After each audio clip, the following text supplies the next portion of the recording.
اللہ بخشش کے لیے رہنمائی کرتا ہے۔ اور اس کے بعد دوسرے مصرے میں شاعر جو ہے وہ کہتے ہیں کہ اللہ تعالیٰ نے اپنے محبوب کو وہ وقار عطا کیا ہے اور وہ اعزاز نوازا ہے، یعنی رحمت للعالمین کے رقب سے نوازا ہے۔ اللہ تعالیٰ نے آپ وسلم کو کس قدر عظمت، عزت اور شان عطا کی، اس کا اندازہ ہمیں سورۃ الکوثر کی ابتدائی آیات سے بھی ہو جاتا ہے۔ فرمان خداوندی ہے، بے شک اے محبوب ہم نے آپ وسلم کو خیر الکثیر عطا کی، پس تو نے اپنے رب کی نماز پڑھ اور قربانی دے۔ شعر آپ لوگ اس میں یہ لکھ لیں، آپ وسلم نے سب کی رہنمائی کی اور ساری مخلوق سے بھلائی کی۔ اس کے بعد لاسٹ کر دیں، اصل میں جو شاعر ہے وہ ہمیں اس تشریح میں یہ بتانا چاہتے ہیں کہ نبی کریم صلی اللہ علیہ وسلم کے نام کا چرچا اس قدر ہوگا کہ قیامت برپا ہو جائے گی، لیکن نبی کریم صلی اللہ علیہ وسلم کا وقار شان میں جو ہے اس میں ذرا برابر بھی فرق نہ آئے گا۔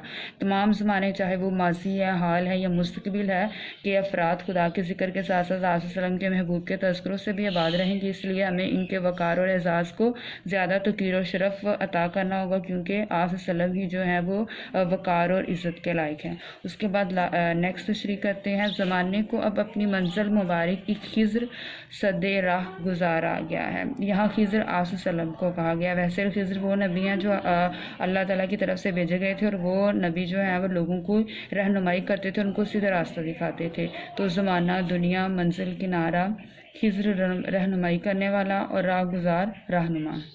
اس کی تشریح کرتے ہیں تو احسان دانش تشریح طلب شعر کے پہلے مصرے میں زمانے کو مبارکباد دے رہے ہیں کہ زمانہ محبوب تمہاری خوش قسمتی یا خوش وقتی کا اندازہ اس عمل سے لگایا جا سکتا ہے کہ اللہ نے تیرے دامن میں اپنا محبوب عطا کیا، اور پھر اسی محبوب باری نے اپنی زندگی کے باکمال ترین 63 سال اپنی سانسوں سے تیری فضا کو معطر کر دیا، یعنی خوشبودار کر دیا، اپنے قدموں سے تجھے سرفراز کیا۔ یہی وجہ ہے کہ اللہ خود اپنے مقدس کلام میں زمانہ کی قسمیں کھاتا ہے، اور یہ سورۃ عصر ہے۔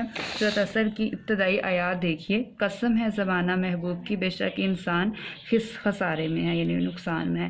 اس میں شعر آپ یہ لکھ لیں، سارا عالم ہے منور آپ وسلم کے انوار سے، سارا عالم آئینہ ہے آپ وسلم کے کردار سے۔ اس کے بعد دوسرا مصرع ہم لوگ کریں گے۔ دوسرے مصرے میں شاعر کہتے ہیں کہ انسانوں کو خسارے سے نکالنے والے اور ان کو نقصان کو نفع عطا کرنے والے تشریف لے آئے ہیں، ان کی پستیوں کو عظمت عطا کرنے والے اور ماؤں کو تقیر اور باپوں کو فضیلت عطا کرنے والے تشریف لے آئے ہیں۔ شاعر اصل میں ہمیں حضرت خضر جو کہ ایک راہبر اور رہنما کے طور پر جانے جاتے ہیں، نبی کریم صلی اللہ علیہ وسلم کی ذات ان سے بہت عرفہ اور اعلیٰ مقام پر فائز ہے۔ زمانے میں انہیں امام الانبیاء کے لقب سے جانا جاتا ہے، اور قیامت کے دن مقام محمود پر فائز ہوں گے، یعنی دنیا کا کامل ترین جو ہے یہ راہبر ہیں۔ قیامت کی مشکل گھڑی میں بھی وہی رہنمائی اور مدد فرمائیں گے۔ تو یہ آپ لوگوں کی 4 تشریحات ہیں، یہ 3 تشریحات ہیں، 4، 5 اور 6، تو یہ آپ لوگوں نے اچھے سے یاد کر لینی ہے۔ اوکے، خدا حافظ۔